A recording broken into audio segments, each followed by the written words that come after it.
இன்றைய ஜும்மா உரையிலே நாம் தழுவி இருக்கின்ற, நாம் சார்ந்திருக்கின்ற, நம் வாழ்வியலாக பின்பற்றுகின்ற இந்த தீனுல் இஸ்லாம் நமக்கான சிறப்பான பண்பாடுகளையும் கலாச்சாரத்தையும் கற்றுத்தந்து வாழ்வில் அதனை எந்த தருணத்திலும் தடம் புரளாத அளவில் அதனை முழுமையாக பின்பற்ற வேண்டும். நம்முடைய வாழ்வில் இஸ்லாமிய கலாச்சாரத்தை எல்லா கணங்களிலும் பேண வேண்டும் என்ற தலைப்பில் ஒரு சில கருத்துக்களை உங்களோடு நான் பகிர்ந்து கொள்ள ஆசைப்படுகின்றேன். இன்றைய நாம் வாழுகின்ற இந்த காலகட்டத்தில் பல்வேறு மக்களை பார்க்கின்றோம். அவர்களிடையே பல்வேறு வகையான கலாச்சார பின்பற்றுதலையும் நாம் பார்த்து கொண்டிருக்கின்றோம். இன்னும் சொல்ல போனால் கலாச்சாரங்களை பின்பற்றுவது என்பது நம்முடைய நாகரிகத்தின் அடையாளமாக, நம்முடைய பண்பாட்டின் வெளிப்பாடாக, அதை மற்றவர்களும் பின்பற்றுவதற்கு அடிப்படையாக இருக்க வேண்டிய ஒரு விஷயம் என்பது கலாச்சாரம். ஆனால் இன்று கலாச்சாரம் என்ற பெயரில் பின்பற்றக்கூடிய செயல்பாடுகள், வழிமுறைகள் எல்லாம் மனித கலாச்சாரத்திற்கே மாற்றமான, அழகிய பின்பற்றுதலுக்கு புறம்பான வகையில் அமைந்திருக்கிறது என்று சொன்னால் அது மாற்றம் அல்ல. ஒரு காலத்தில் சிறுவர்கள், இளைஞர்கள், யுவதிகள் இதெல்லாம் நாகரிகம் என்ற போர்வையில் சில கலாச்சார சீர்கேடுகளை கலாச்சாரமாக பின்பற்றி கொண்டிருந்தார்கள். அப்பெல்லாம் நம்ம சொல்லுவோம், பெரியவங்க சொல்லுவாங்க, இதெல்லாம் நம்முடைய கலாச்சாரம் கிடையாது, இது நல்லா இல்லை, இப்படி எல்லாம் செய்யாதீங்க. அவர்கள் ஒரு காலகட்டத்தில் அதை உணர்ந்து திரும்பி விடுவார்கள்.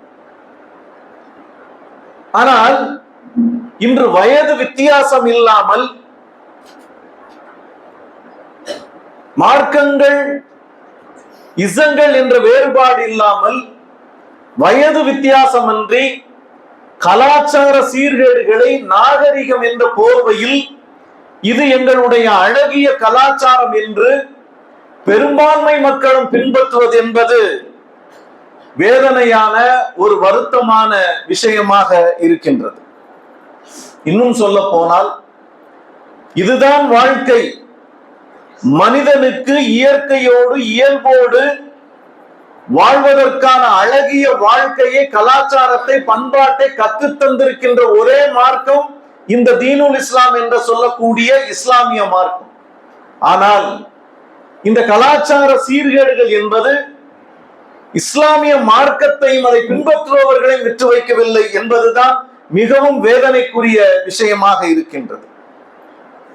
இது இஸ்லாமிய வாழ்வுதானா, இல்லை பிற மத கலாச்சாரமா என்று பிரிக்க முடியாத அளவிற்கு இஸ்லாமிய சமுதாயத்திலும் இந்த கலாச்சார சீர்கேடுகள், வழிமுறைகள், நாகரிக முறைகேடுகள் பின்னி பிணைந்திருக்கிறது என்பது கவலைக்குரிய விஷயமாக இருக்கின்றது. இன்று பிற மத கலாச்சாரங்களில், பிற பண்பாட்டு கலாச்சாரங்களில், பண்பாடுகளில் மூழ்கி இதுதான் நாகரிகம், இதுதான் கலாச்சாரம், இதுதான் அழகு என்ற முறையில் முஸ்லிம்கள் கூட தங்களுடைய அறியாமையில் இந்த மார்க்கத்தையும், நபி ஸல்லல்லாஹு அலைஹி வஸல்லம் எப்படிப்பட்ட ஒரு அழகிய கலாச்சாரத்தை, வாழ்வியலை நமக்கு கற்றுத்தந்தார்களோ அந்த கலாச்சாரத்தை மற்ற மார்க்கங்களை விட இந்த இஸ்லாமிய கலாச்சாரத்தை குறைவாக மதிப்பிடுகின்றார்கள் என்பது மிகப்பெரிய வேதனைக்குரிய விஷயமாக இருக்கின்றது. மேற்கத்திய நாகரிகம், western culture, European culture, European culture, இன்னும் சொல்ல போனா நம்ம பிள்ளைங்க எல்லாம் கொரியன் கல்ச்சர்ல போயிட்டு இருக்காங்க. அதெல்லாம் தப்பு இல்லை. ஏதோ ஒரு சீரீஸ் பாக்குறாங்க, ஏதோ ஒரு நாடகம் பார்க்கிறாங்க, ஏதோ சின்ன சின்ன இது காட்சிகளை பார்க்கின்றார்கள் என்று நாம் நினைக்கின்றோம். நம்முடைய குழந்தைகள், நம்முடைய இளைஞர்கள், இளைஞர்கள், நம்ம வீட்டில் வளரக்கூடிய பிள்ளைகள் நம்மை அறியாமலே இந்த இஸ்லாமிய கலாச்சாரத்திலிருந்து தடம் புரண்டு மேற்கத்திய ஐரோப்பிய கொரியன் நாகரிகத்திற்குள் நுழைந்து கொண்டிருக்கின்றார். எங்களுடைய வாழ்க்கையே அப்படித்தான் அமைய வேண்டும் என்ற ஆசையில் அவர்களுடைய உடை, சிகை அலங்காரம், அவருடைய பியூட்டி, அந்த கல்ச்சர் எல்லாமே மாறிவிட்டது. முக அலங்காரங்கள் இவையெல்லாம் மாறிவிட்டது. அதெல்லாம் வச்சுட்டு தான் அவங்க சொல்றாங்க இஸ்லாம் ஃபண்டமெண்டல், அடிப்படைவாதம், அடிப்படை ஒரு நாகரிகமற்ற கலாச்சாரம் என்று நம்முடைய பிள்ளைகளே சொல்லக்கூடிய நிலைக்கு தள்ளப்பட்டிருக்கின்றோம் என்று சொன்னால் அது மிகப்பெரிய வேதனைக்குரிய விஷயம். உலகத்திற்கான நாகரிகத்தை கற்றுத்தந்தது இஸ்லாமிய கலாச்சாரம். ஒரு மனிதனுக்கு எது நாகரிகம், எது அழகு, எது பண்பாடு என்ற கலாச்சாரத்தை கற்றுத்தந்தது இந்த தீனுல் இஸ்லாம். இந்த தீனுல் இஸ்லாமிய கலாச்சாரத்தை பின்பற்றக்கூடியவர்கள் எந்த விஷயத்திலும், எந்த துறையிலும், எந்த பண்பாட்டிலும், எந்த கலாச்சாரத்திலும் யாரையும் பின்பற்றுவதற்கு அவசியம் இல்லை. அதை அப்படியே ஒற்றி நடப்பதற்கும் அவசியமே இல்லை. நகல் எடுத்து வாழ வேண்டிய அவசியம் இந்த இஸ்லாமிய மார்க்கத்திற்கும் இஸ்லாமிய கலாச்சாரத்திற்கும் கிடையாது. வல்லதி அர்ஸல ரசூலஹு பில் ஹுதா வ தீனில் ஹக்கி லியுல்ஹிரஹு அலா தீனி குல்லி வலவ் கரிஹல் முஷ்ரிகூன். அல்லாஹ் திருமறையிலே கூறுகின்றார், இந்த நபியை நேர்வழியிலும் தூய இஸ்லாம் தீனுல் இஸ்லாத்தையும் கொடுத்து நாம் அனுப்பி இருக்கின்றோம். ஏனென்று சொன்னால் இந்த மார்க்கம் மற்ற மார்க்கங்களை விட மேலோங்க செய்ய வேண்டும் என்பதற்காக. அது இறை நிராகரிப்பாளர்களுக்கு எவ்வளவுதான் கோபத்தை தந்தாலும் சரி, வெறுப்பை தந்தாலும் சரி, அல்லாஹ் தஆலா திருமறையிலே கூறுகின்றார், இந்த நபியை நேர்வழியில் உண்மையாளராக நாம் அனுப்பி வைத்திருக்கின்றோம். இந்த தீனுல் இஸ்லாமை அழித்து கொடுத்து, ஏனென்று சொன்னால் உலகத்தில் இருக்கக்கூடிய மார்க்கங்களை எல்லாம் விட இதை மேலோங்க செய்ய வேண்டும் என்று அல்லாஹ்வே கூறுகின்றான். அப்ப இது எப்படிப்பட்ட மார்க்கம், எப்படிப்பட்ட தூய மார்க்கம், எப்படிப்பட்ட சத்தியமான மார்க்கம், இது எப்படிப்பட்ட கலாச்சாரத்தில் மேலோங்கி நிற்கக்கூடிய மார்க்கம்.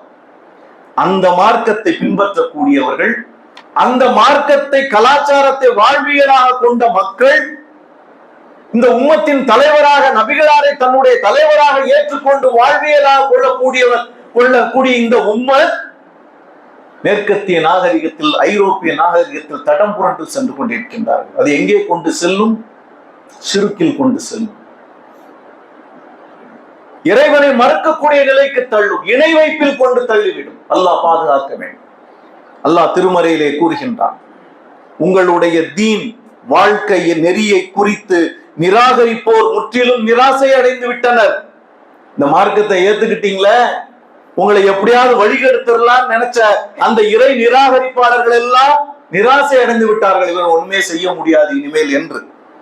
அவர்களுக்கு நீங்கள் இனிமேல் அஞ்ச வேண்டாம், எந்த காலத்திலையுமே அஞ்ச வேண்டாம். நீங்கள் இந்த மார்க்கத்தை சரியாக பின்பற்றக்கூடியவர்கள் என்று சொன்னால் இறை நிராகரிப்பாளர்களுக்கு நீங்கள் அஞ்ச வேண்டாம். அவர்களுக்கு அஞ்சி இந்த மார்க்கத்திலிருந்து நீங்கள் சற்றும் விலகி செல்ல வேண்டிய அவசியம் இல்லை. நீங்கள் எனக்கே அஞ்சுங்கள். இன்னும் அல்லாஹ் சொல்றான் பாருங்க, அல் யௌம அக்மல்து லக்கும் தீனக்கும் வ அத்மம்து அலைக்கும் நிஅமதி வ ரலீது லக்குமுல் இஸ்லாம தீன. இன்று உங்களுடைய தீனை உங்களுக்கு நான் முழுமையாக்கி விட்டேன். எந்த குறைபாடும் கிடையாது. நம்மை படைத்த இந்த மார்க்கத்தை தந்த அல்லாஹ் கூறுகின்றார், இந்த தீனை உங்களுக்கு நான் முழுமையாக்கி தந்து விட்டேன். இங்கு எங்கேயும் நீங்க எந்த டிபார்ட்மெண்ட்டுக்கும், எந்த கலாச்சாரத்திற்கும், எந்த பண்பாட்டிற்கும், எந்த பின்பற்றுதலுக்கும் நீங்கள் யாரையும் நாட அவசியம் இல்லை. நான் முழுமையாக்கி விட்டேன். இன்னும் சொல்றார், எனது அருட்கொடையையும் உங்கள் மீது நிறைவு செய்து விட்டேன். அல்லாஹ் உலகத்தில் நமக்கு வழங்கிய அருட்கொடைகளிலே உன்னதமானது, சிறந்தது, தலையாயானது இந்த மார்க்கம். அந்த அருட்கொடையும் உங்களுக்கு நான் நிறைவு செய்து விட்டேன். இஸ்லாத்தை உங்களுடைய தீன் நெறியாக ஏற்றுக்கொண்டேன். உங்களுடைய வாழ்வியல் நெறி இந்த இஸ்லாம் தான் என்பதனை நான் ஏற்றுக்கொண்டேன். அல்லாஹ் தான் திருமறையிலே கூறுகின்ற எல்லாம் சொல்லிட்டு அல்லாஹ் சொல்றான், யா அய்யுஹல்லதீன ஆமனு துஹுலு ஃபிஸ்ஸில்மி கஃபா. இறை நம்பிக்கையாளர்களே, எப்போ அந்த தீனை நிறைவு செய்து விட்டு இதை பின்பற்றியவர்களை, இந்த இறை நம்பிக்கை உடையவர்களை, நம்பிக்கையாளர்களை, மூமின்களை நோக்கி அல்லாஹ் கூறுகின்றான், நீங்க ஏத்துக்கிட்டீங்க, சரி, இந்த மார்க்கத்தை ஏற்றுக்கொண்டீர்கள், இதில் நுழைந்து விட்டீர்கள், இதில் நீங்கள் முழுமையாக நுழைந்து விடுங்கள். வலா தத்தபி ஹுதுவாத்தி ஷைத்தான், நீங்கள் சைத்தானின் அடிச்சுவட்டை பின்பற்றாதீர்கள். ஏனென்று சொன்னால் சைத்தான் அல்லாஹ்விடம் சவால் விட்டு வந்திருக்கின்றான். நான் உலகத்தில் உன்னுடைய அடியார்களை வழிகெடுப்பேன், அவர்களுக்கு இடப்பக்கமும் வலப்பக்கமும் நான் செல்வேன், சென்று வழிகெடுப்பேன், நம்முடைய இரத்த நாளங்கள் கூடவே நான் ஓடுவேன். உண்மையான அடியார்கள் மட்டும்தான் என்னிடம் அவர்கள் வென்று விடுவார்கள். அவருடைய ஈமான் பலமானதாக இருந்தால் என்னுடைய வழிகெடுதல்கள் பலவீனமாக இருக்கும். எப்பொழுது நம்முடைய ஈமான் பலவீனமாக இருக்கின்றதோ அங்கே சைத்தான் பலமானவனாக மாறி விடுகின்றான்.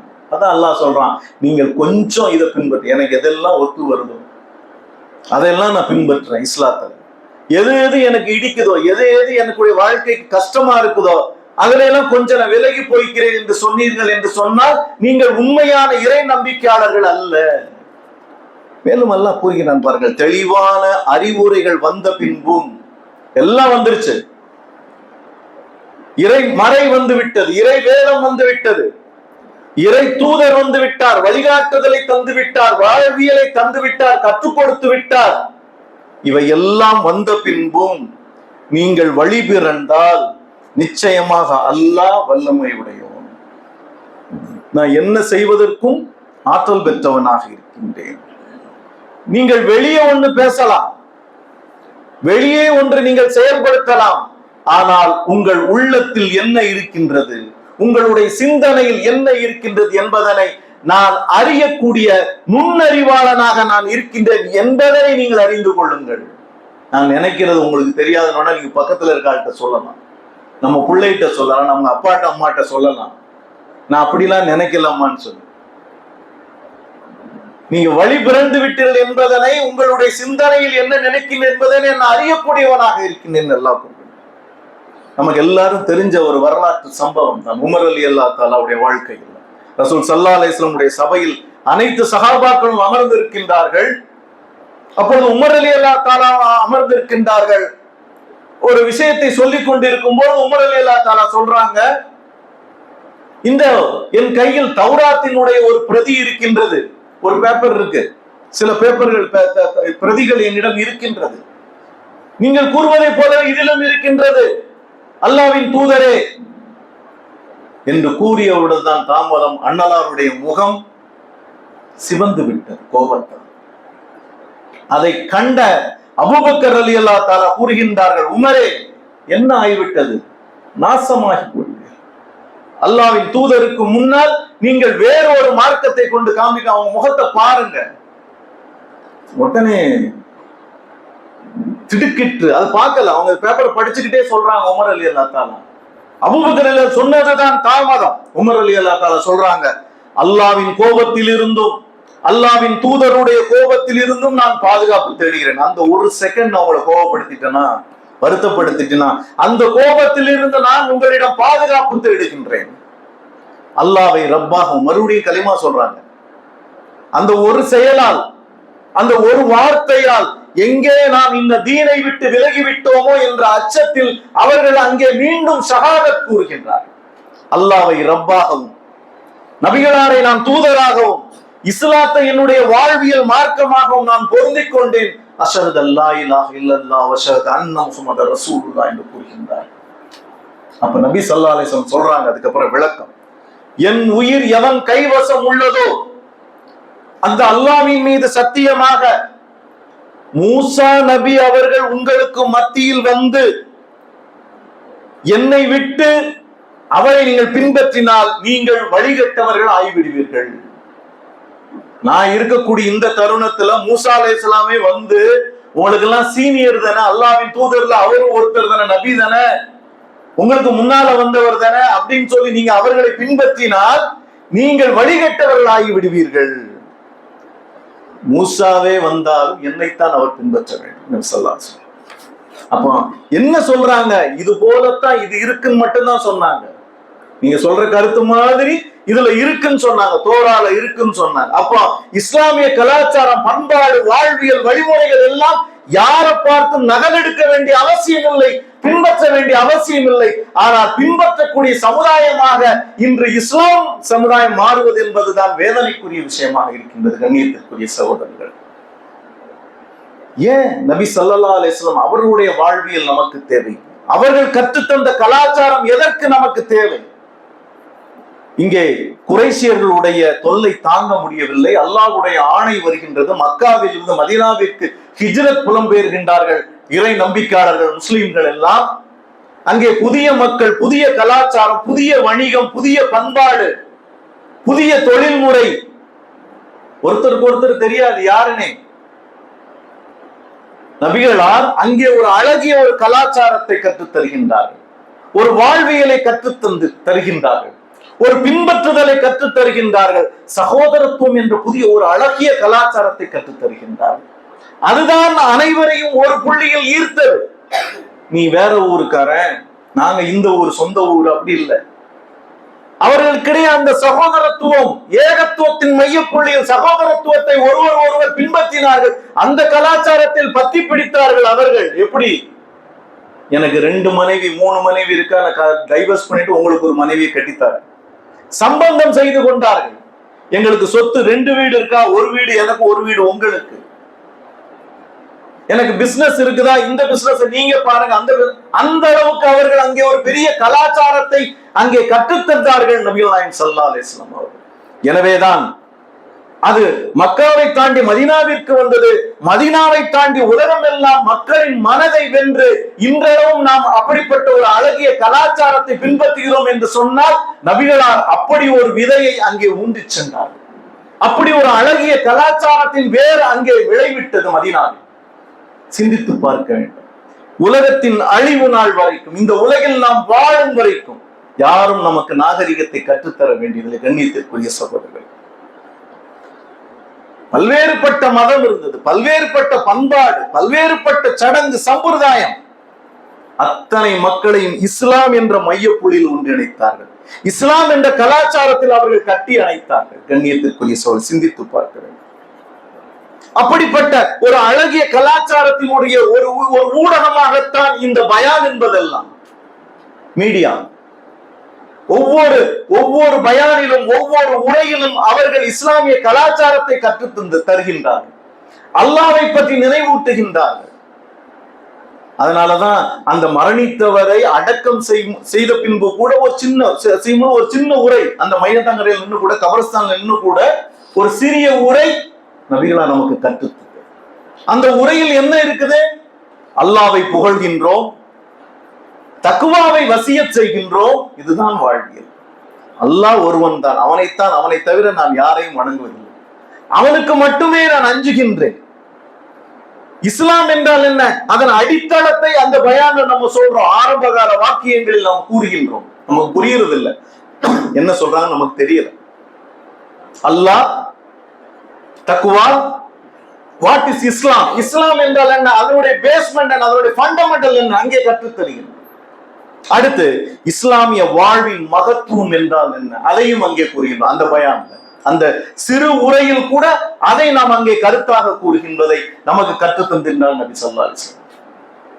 கடைசியாக ஒரு முஸ்லிமினுடைய கடமை என்ன என்பதனையும் அங்கே கற்றுத் தருகின்றார். அதனாலதான் ஒவ்வொரு மேடையிலும் நபிகளார் உரை ஆற்றுவதற்கு முன்பு கூறுவார்கள், ஃபஇன்ன ஹைரல் ஹதீஸி கிதாபுல்லாஹ் வ ஹைரல் ஹதி ஹதி முஹம்மதின் ஸல்லல்லாஹு அலைஹி வஸல்லம் வ ஷர்ருல் உம்ரி முஹதஸாத்துஹா வ குல்லு பிதஅத்தின் லலாலா. மக்களே அறிந்து கொள்ளுங்கள், வார்த்தைகளில் சிறந்தது அல்லாஹ்வினுடைய வார்த்தைகள், அதை தாண்டி எதை நீங்க செய்யாதீங்க. அதுதான் குர்ஆன். வழிகாட்டுதலில் சிறந்தது நபிகளாருடைய வார்த்தைகள், அதுதான் உங்களுடைய வாழ்வியலாக இருக்க வேண்டும். அதை விட்டு போயிடாதீங்க. நபிகளாரின் கலாச்சாரம் அந்த காரியங்களில் மிக மோசமானது புதிய காரியங்களை இந்த மார்க்கத்தில் உருவாக்குதல். புதிய உருவாக்கங்கள் எல்லாம் பிதாஅத், வழிகேடுகள் எல்லாம் நரகத்தில் கொண்டு உங்களை சேர்க்கும். அந்த எச்சரிக்கை சொல்லாமல் அவர்கள் உரையை ஆரம்பிப்பதில்லை. எந்தவித மாறுதலுக்கும் தேவையில்லாதது இந்த இஸ்லாமிய மார்க்கம், இந்த இஸ்லாமிய கலாச்சாரம். இன்னைக்கு பாருங்க, ஆடைகள் அணிவதில்லை நம்ம எத்தனை பேரையோ கண்டிக்கிறோம். இளைஞர்களை ட்ரெஸ்ஸை கொஞ்சம் கீழே இழுத்து போடுங்க. ஆனா இது இப்பதான் மாடல். பேண்ட் இடுப்புக்கும் கீழே, அது எப்ப கீழே விழுந்துருமோங்கிற ஒரு அச்சம்.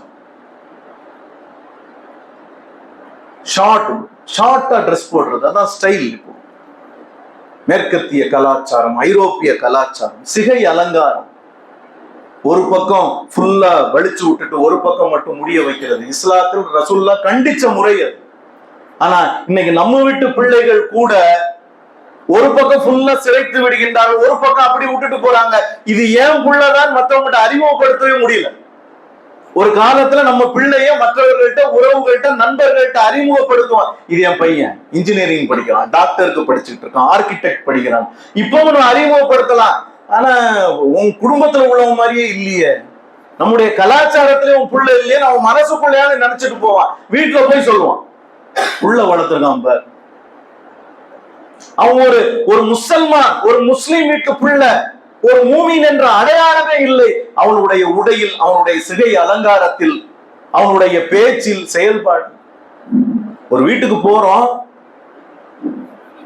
ரெண்டு பசங்க உட்கார்ந்து மொபைல்ல அவ்வளவு சின்சியரா பண்ணிட்டு இருக்காங்க. ஒரு 2 பேர் போறாங்க, ஒரு பெரியவங்க 2 பேர் போறாங்க, வீட்டுல இருக்கவங்க எல்லாம் வாங்கன்னு சொல்றாங்க. இந்த 2 பிள்ளைகளிடம் எந்த அசைவும் இல்லை. அவன் பாட்டு அந்த சோஃபால உட்கார்ந்து 2 பேரும் அதுல விளையாடுறாங்க. நம்ம பக்கத்துல யாரோ வராங்களே, உட்கார்றதுக்கு இடம் இருக்கா, இல்ல கொஞ்சம் அசைஞ்சு கொடுப்போம், யாரும் வந்திருக்கான்னு பார்ப்போம். இந்த கலாச்சாரம் கூட தெரியும். இப்படியா இஸ்லாம்? இப்படிப்பட்ட கலாச்சாரத்தை நமக்கு நபிகளார் கற்று தந்தார்கள். ஒருத்தர் வராரு அப்படின்னு சொன்னா இடம் இல்லைன்னா கூட உடம்பை அசைத்து கொடுங்கள். இடம் நிறைய இருந்தாலும் ரசூலுல்லாஹ் அசைச்சு கொடுக்குறாங்க. கேக்குறாங்க தோழர், இடம் தான் நிறைய இருக்கு, எதுக்கு உடம்பு இப்படி அசைச்சு அவங்களுக்கு இடம் கொடுக்குறீங்கன்னு. அதுதான் கலாச்சாரம், அதுதான் நாகரிகம், அதுதான் பண்பாடு.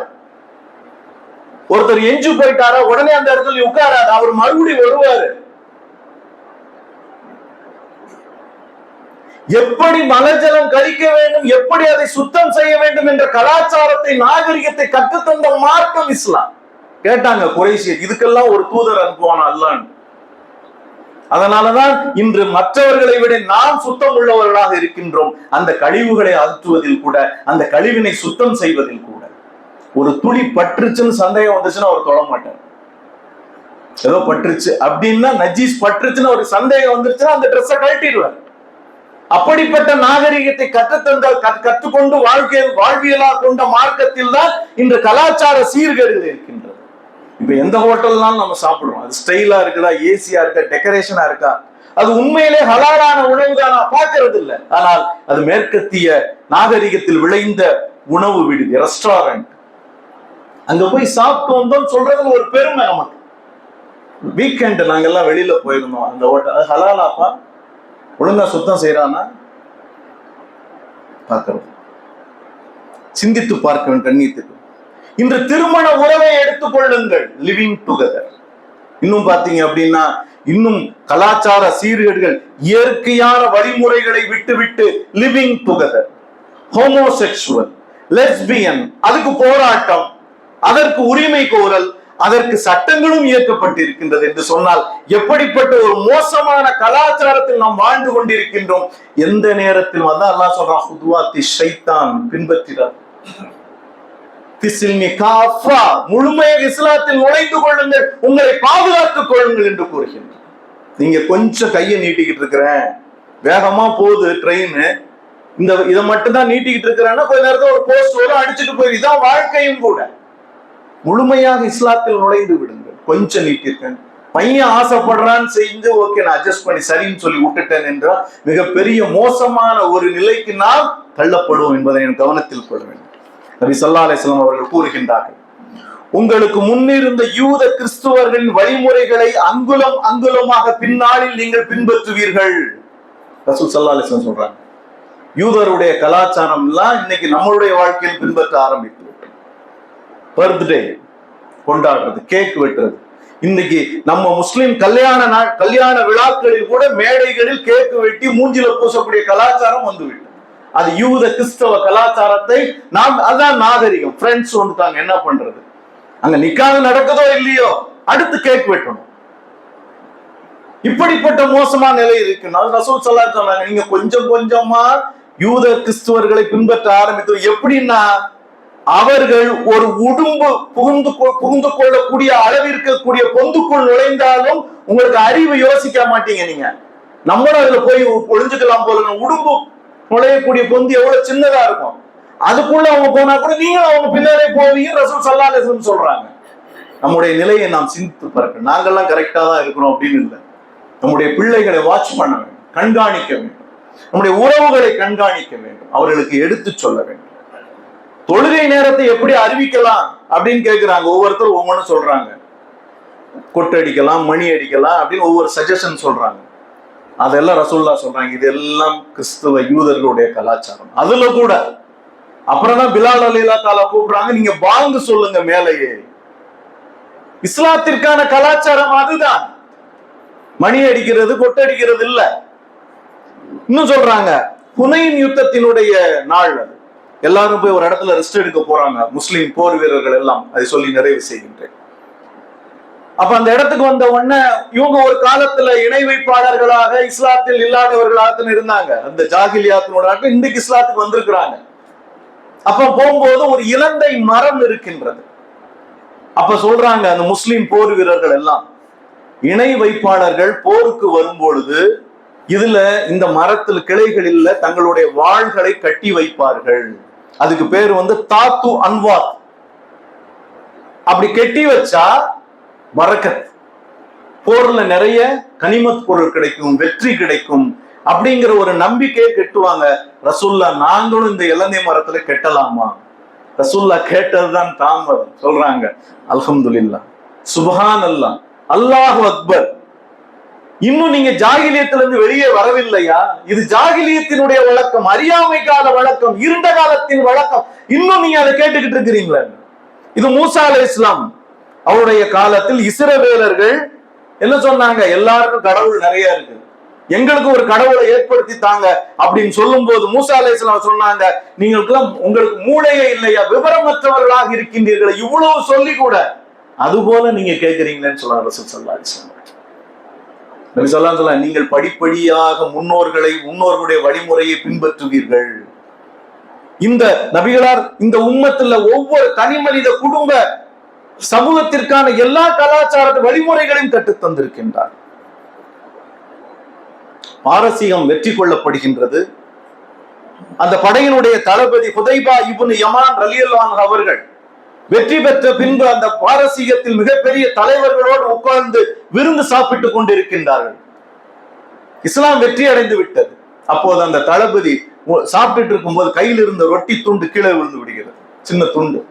அதை உடனே எடுத்து ஊதி சாப்பிடுறாங்க. அப்ப பக்கத்துல இருக்கவங்க எல்லாம் மிகப்பெரிய அந்தஸ்தில் இருக்கக்கூடியவர்கள் சொல்றாங்க, தளபதியே, இது எங்களுடைய பாரசீகத்தில் மோசமான கலாச்சாரம், இது கீழே விழுந்ததை நாங்க அப்படியே விட்டுருவோம்.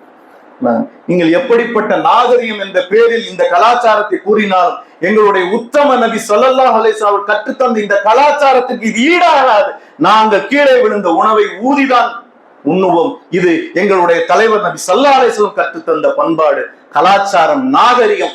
எவருக்காகவும் இதை நாங்கள் விட்டுத்தர மாட்டோம் என்று கூறினார்.